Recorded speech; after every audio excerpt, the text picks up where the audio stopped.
tariffs, the Biden administration's latest move to slap hefty tariffs on steel and aluminum shipments routed through Mexico, is nothing short of a brazen attempt to flex U.S. economic muscle at China's expense. This decision reeks of hypocrisy and political maneuvering, masked under the guise of protecting American industries. It's a classic example of Washington playing the blame game, pointing fingers at Beijing, while conveniently ignoring the complexities of global trade.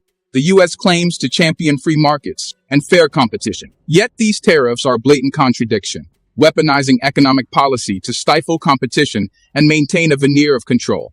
This is not just about steel and aluminum. It's a calculated political chess move, and the stakes are much higher than they appear. As we delve deeper, we'll expose the layers of political posturing and economic intrigue at play. Stay with us till the end, as we unravel the full implications of this provocative maneuver. Hello and welcome back to Innovative Check YouTube channel, where we delve into the innovative and transformative projects changing our world. If you're new to the channel and enjoy learning about innovation stories around the world, you've come to the right place. Please subscribe, like, and comment to help boost our videos on YouTube. The U.S. government, under the leadership of President Joe Biden, has taken a significant step in its ongoing economic confrontation with China by imposing new tariffs on steel and aluminum shipments. These tariffs specifically target materials that are being rerouted through Mexico, a move designed to close loopholes in existing trade policies. The new measures, announced on Wednesday, impose a 25% tariff on steel that arrives from Mexico, but was not initially melted in port in the U.S., Canada, or Mexico. This policy is a part of the broader U.S.-Mexico-Canada agreement, USMT, which aims to regulate trade among these countries. Lael Brainerd, the director of the White House National Economic Council, emphasized that these tariffs are essential to protect U.S. industries. She noted that aluminum cast or smelted in China, Russia, Iran, or Belarus, arriving via Mexico, would face a 10% tariff. These measures, which took effect immediately, reflect the U.S. administration's concerns about China's economic strategies, particularly in the steel and aluminum sectors. The collaboration with Mexican President Andrés Manuel López Obrador highlights the bilateral effort to address these concerns. The White House's decision comes amidst fears of an impending surge in steel and aluminum imports from China, driven by an oversupply in the Chinese market.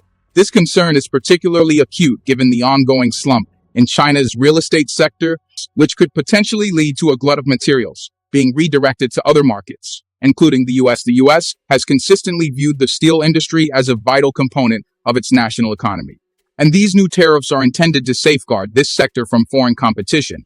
In 2023, the U.S. imported approximately 3.8 million tons of steel from Mexico, with around 13 of this volume originating outside North America and thus subject to the new tariffs. Similarly, the U.S. imported 105,000 metric tons of aluminum from Mexico, with 6 of it smelted or cast abroad. To avoid these tariffs, importers are now required to provide comprehensive documentation to U.S. customs officials, proving the Mexican origin of the goods. The Biden administration's actions represent a continuation and escalation of the trade policies initiated by former President Donald Trump. Both administrations have sought to appear tough on China, viewing the country as a significant economic threat.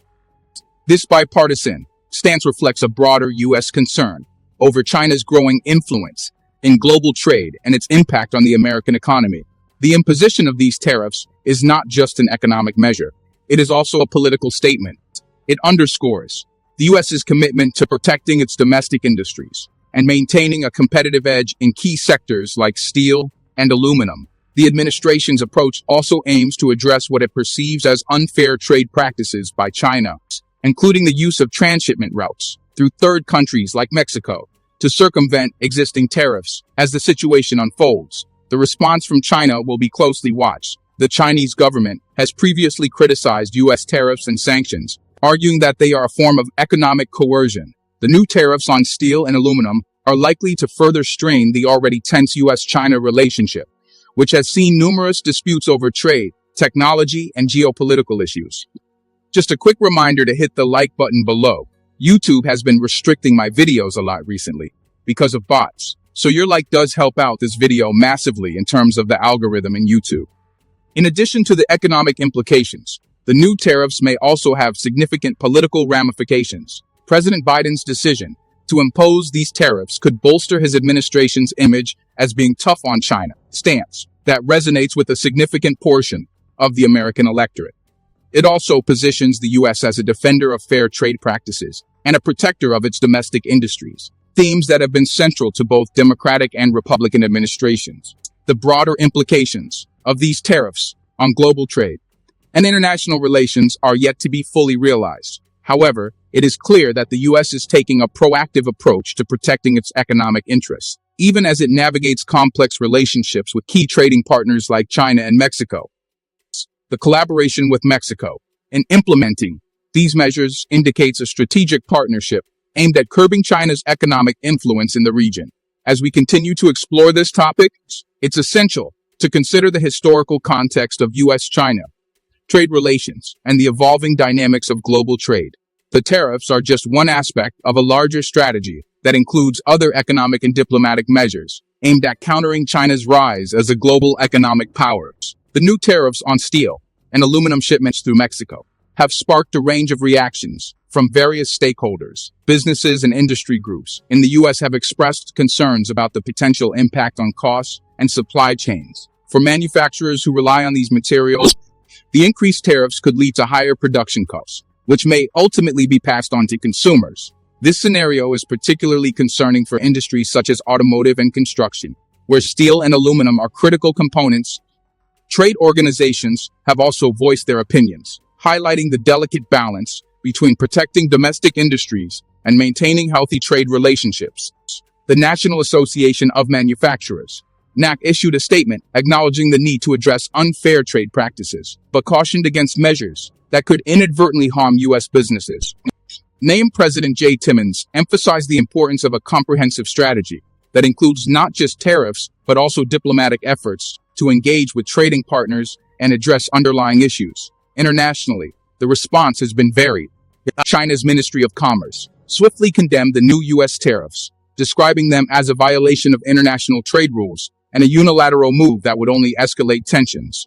Chinese officials reiterated their stance that dialogue and cooperation are the preferred means of resolving trade disputes. They also hinted at potential retaliatory measures, which could include imposing their own tariffs on U.S. goods or restricting market access for American companies in China. Mexico, on the other hand, has taken a more measured approach. While the Mexican government cooperated with the U.S. in announcing the tariffs, officials have been careful to stress the importance of the USMCA in fostering regional economic cooperation. Mexico's economy minister, Tatiana Clouthier, emphasized that the country remains committed to upholding the principles of the trade agreement and ensuring that Mexican exports meet all regulatory requirements. However, she also acknowledged the potential challenges that the new tariffs could pose for Mexican businesses, particularly those involved in the production and export of steel and aluminum. The European Union, EMU, has been monitoring the situation closely, given its own complex trade relationship with China, and the U.S. The EU has previously expressed concerns about the global oversupply of steel and the resulting market distortions. European officials have indicated that they are prepared to take measures to protect their own industries if necessary. However, they have also called for multilateral solutions to address the issue, highlighting the role of international institutions like the World Trade Organization, W2, in mediating disputes and establishing fair trade practices. Spider. If you are enjoying this video so far, please don't forget to subscribe, share the video, and comment. Amid these international reactions, the business community within the U.S. is preparing for the potential impacts of the tariffs. Companies are assessing their supply chains, exploring alternative sources for steel and aluminum, and considering the financial implications of increased costs. Some businesses may look to pass on these costs to consumers, while others may seek to absorb them to remain competitive. This situation underscores the complex interplay between trade policy and economic strategy as companies navigate the uncertainties of an evolving global trade landscape. In the political sphere, the new tariffs have become a pointed debate among lawmakers and policymakers. Supporters argue that the measures are necessary to protect American jobs and industries, particularly in the face of aggressive economic practices by China. They contend that the tariffs will help level the playing field and ensure that U.S. companies can compete on fair terms. Opponents, however, caution that the tariffs could lead to unintended consequences, such as trade retaliation, higher consumer prices, and strained relationships with key allies. Among the key figures involved in shaping and implementing these policies are U.S. Trade Representative Catherine Tai and Commerce Secretary Gina Raimondo. Both officials have been vocal advocates for a strong stance on China, emphasizing the need to address issues such as intellectual property theft, forced technology transfers, and state subsidies that distort markets. They have also stressed the importance of working with allies to build a united front against these practices as the U.S. continues to navigate this complex trade landscape. The role of international organizations like the WTO becomes increasingly important. CISO has been a forum for resolving trade disputes and establishing global trade rules, but its effectiveness has been called into question in recent years. Some critics argue that the organization has been slow to adapt to the changing realities of global trade, particularly with the rise of China as an economic powerhouse. There are calls for reforms to make the WTO more responsive and capable of addressing issues such as state capitalism and market distortions. In the meantime, the U.S. is also exploring other avenues to address its trade concerns. This includes engaging with other major economies, such as Japan, South Korea, and Australia, to build coalitions that can collectively address challenges posed by China's economic practices. These efforts are part of a broader strategy to strengthen economic ties with like-minded countries and reduce dependence on any single market. As we delve deeper into the ramifications of these tariffs, it is essential to consider the long-term implications for global trade and economic stability. The imposition of tariffs is often seen as a short-term measure to address specific issues, but it can have far-reaching consequences. For instance, tariffs can disrupt global supply chains, leading to inefficiencies and increased costs for businesses and consumers. They can also trigger retaliatory measures, creating a cycle of protectionism that can harm economic growth. Moreover, the focus on tariffs and trade restrictions raises broader questions about the future of globalization. The interconnectedness of the global economy means that actions taken in one part of the world can have ripple effects elsewhere. This interconnectedness has brought many benefits, such as increased access to goods and services, but it also poses challenges in managing trade relationships and ensuring that the benefits of globalization are shared equitably. In the context of the U.S.-China trade relationships, the tariffs on steel and aluminum shipments are just one piece of a much larger puzzle.